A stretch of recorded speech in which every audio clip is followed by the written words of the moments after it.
Those are stereotypes, of course. Some are true and some are not. But none of them tell the whole story about what it means to be a pastor, a Christian, or even a good person. Over the last few years, I've been on a journey that has challenged stereotypes of myself, of sin and sinners, of Jesus himself. It's hard to describe the depth of the transformation I've experienced, but I do know this: I'll never be the same again. Christianity is not about not swearing. It's not about not having impure thoughts. Really, it's not about not at all. Christianity is about Jesus. The campaign. About 3 years ago, soon after becoming lead pastor, I sat down with the media team at my church and told them I wanted to launch a marketing campaign in our city. My goal? To get Jesus on the mind of Seattle. I didn't want to promote our church. I didn't want to promote a doctrine. I just wanted people to think more about Jesus. Out of that little meeting came the Jesus is blank campaign.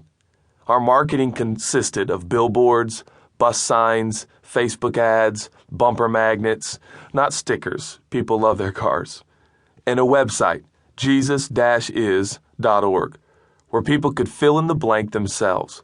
We also organized hundreds of what we called Jesus Is projects, social outreach events organized by people in our church who cleaned up parks, volunteered at schools, and did other community service projects.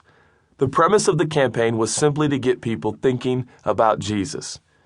We felt that indifference was our greatest enemy. If we could get people to think about Jesus, we reasoned, Jesus was more than able to reveal himself to them. The response was overwhelming. People have visited different pages on our website over 1.5 million times. 75,000 people and counting have submitted answers to the blank.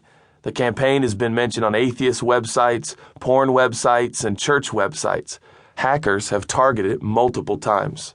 Apparently, Jesus gets a reaction out of people. The answers people submitted are incredibly moving.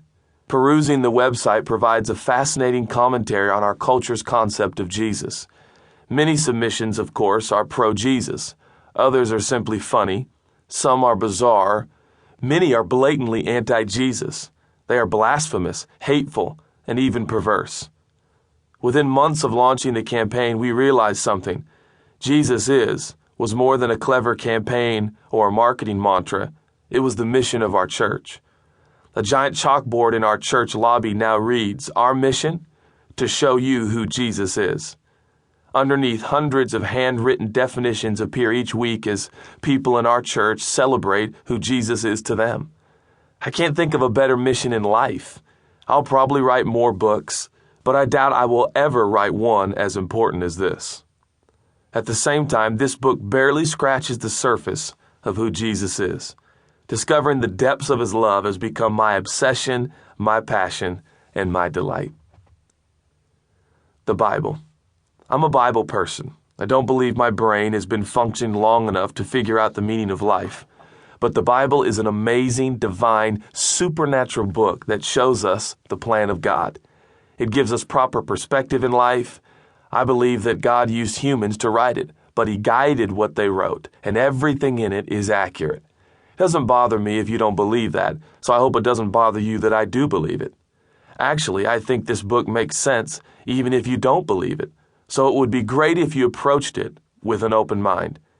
None of us has the whole truth, including me, but we can learn from each other.